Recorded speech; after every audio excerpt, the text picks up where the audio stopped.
Moi j'ai toujours été intéressé par les sciences, les contacts humains, la recherche. Du coup, la pharmacie, ça me semblait un choix évident. Moi, quand j'étais au lycée, j'ai adoré particulièrement les matières comme la physique-chimie et un petit peu aussi la SVT. Et j'hésitais un petit peu entre des études plutôt orientées vétérinaires, plutôt orientées médicales. Et j'ai des connaissances qui m'ont parlé un petit peu des études de pharmacie. J'ai découvert que c'est allié à merveille et la chimie, qui est une matière que j'adorais vraiment, et la biologie, où le corps humain me fascinait, et pouvoir mélanger les deux dans une seule matière et dans un seul cursus, ça m'a vraiment attiré. C'est pour ça que je me suis inscrit en première année et que j'ai demandé à passer directement le concours de pharmacie. Ce qui me motive au quotidien, je dirais, c'est les travaux pratiques effectués à la faculté dans nos laboratoires. On effectue en fait les applications de nos cours et ça permet de vraiment voir ce qui se passe et pas seulement être plongé dans nos bouquins, avoir vraiment la théorie à côté et la pratique. Moi, ce que j'aime beaucoup dans mes études, c'est que c'est quelque chose de vraiment pluridisciplinaire et on approfondit vraiment certaines parties. Et quand je me dis que je vais en cours, il y a quand même une certaine forme de curiosité. J'ai envie de découvrir comment fonctionnent certaines maladies, j'ai envie de comprendre comment on peut les soigner. Et je trouve ça assez satisfaisant d'arriver à la fin d'une journée de cours et puis d'avoir appris quelque chose, de pouvoir se dire tiens, je connais maintenant cette maladie et si jamais on m'en parle, je pourrais parler un petit peu des traitements qui existent. Un enrichissement personnel par rapport à ça que je trouve vraiment, vraiment très gratifiant.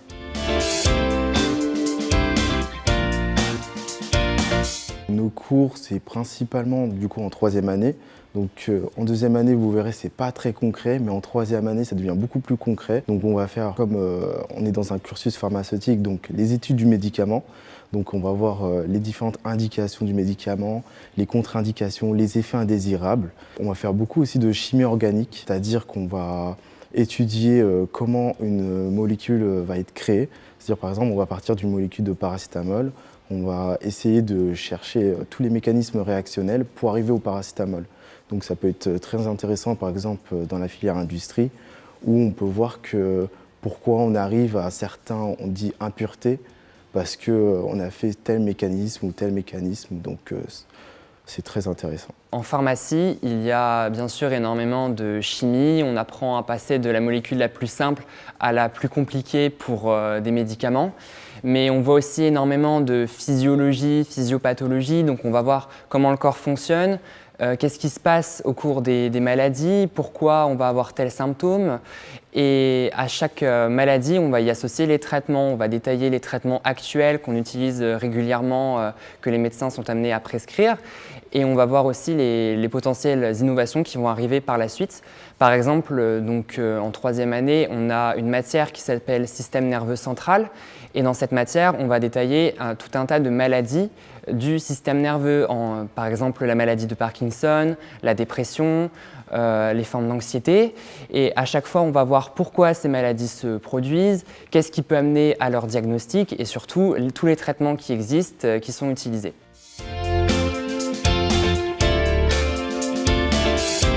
Moi, j'hésite encore entre deux filières, on va dire. La filière industrie, pour devenir grossiste répartiteur, ou la filière internat, pour plutôt une carrière hospitalo-universitaire. Moi, mon grand rêve serait de devenir pharmacien biologiste médical. Donc la biologie médicale, c'est une voie qui est commune avec les études de médecine.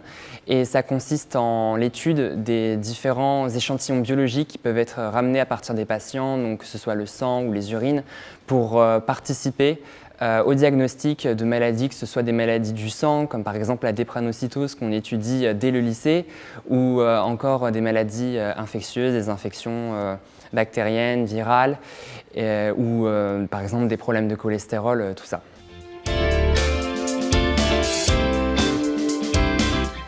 Surtout, il ne faut pas avoir peur de se lancer.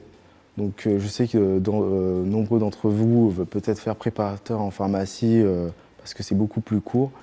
Mais il ne faut surtout pas avoir peur parce que c'est 6 années d'études, par exemple si vous voulez devenir officine, mais ça vaut vraiment le coup. C'est-à-dire qu'il y a beaucoup de chimie, mais par exemple moi je ne suis pas très bon en chimie, mais c'est pas ça qui va me bloquer. On va dire c'est un peu dur, mais il faut se lancer et après au fur et à mesure vous allez réussir avec l'aide des professeurs, pourquoi pas. Foncez en tout cas, c'est tout ce que je peux vous conseiller. Alors tout d'abord, ce que je donnerais comme conseil, c'est de ne pas vraiment écouter ce qu'on va pouvoir vous dire autour de vous par rapport à tous les préjugés qui existent autour du métier de pharmacien. Moi, le premier, quand je parlais de mon projet à ma famille, j'entendais des oh, mais tu vas pas faire épicier, tu vas pas faire un doctorat pour vendre des boîtes ou des trucs comme ça. Mais déjà, la pharmacie, c'est un univers qui est tellement vaste. Il y a, ne serait-ce que dans l'industrie, des dizaines de métiers différents. On peut atteindre des métiers dans la police scientifique. Il y a des pharmaciens militaires, il y a énormément de choses qui existent.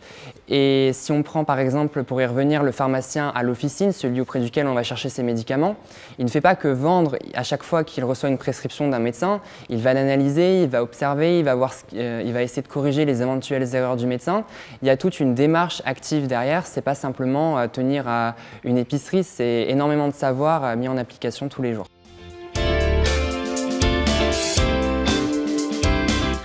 Alors la spécificité des études de pharmacie, c'est de former des professionnels en effet de la pharmacie qui vont pouvoir s'insérer dans différents niveaux en effet de la société, soit au niveau de la société générale, soit au niveau hospitalier, donc plus en relation en effet avec le domaine de la santé.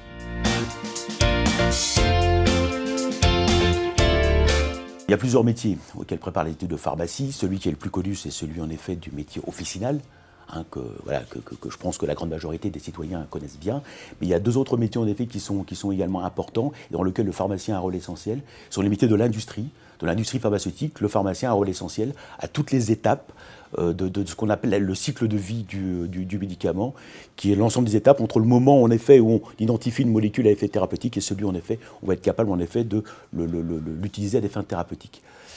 L'autre métier dans lequel les pharmaciens ont un rôle également prépondérant, c'est au niveau hospitalier.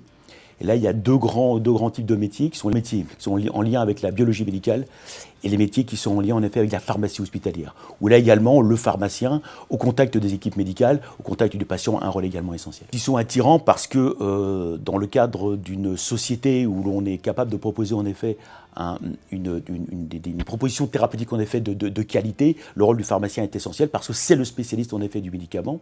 Et donc il est le spécialiste du médicament à la fois dans la médecine de ville, mais également le spécialiste du médicament dans la médecine en effet hospitalière. Donc il intervient en effet à tous les échelons de la société. Si ce lycéen ou cette lycéenne veut vraiment s'orienter vers l'étude de pharmacie, je pense que ce qui est important, c'est de faire le choix de la bonne filière, en effet, au niveau du choix de la LAS. C'est-à-dire qu'il est préférable, en effet, qu'ils choisissent une filière, en effet, qui soit en relation déjà avec la santé. Ce n'est pas nécessaire de prendre du droit, ce n'est pas nécessaire de prendre des sciences économiques, mais véritablement quelque chose qui est déjà orienté, très orienté, en effet, sur les sciences biologiques.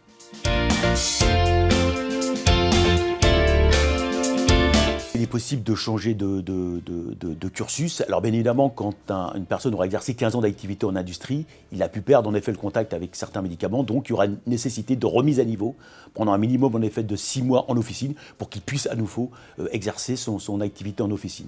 C'est possible parce qu'il y a un même diplôme, il y a ce qu'on appelle une unicité du diplôme des études de pharmacie. Avec un même diplôme, en effet, on peut exercer les différents métiers dont j'ai parlé tout à l'heure, mais ce diplôme reste valable et on peut l'exercer dans les différentes filières que j'ai déjà citées.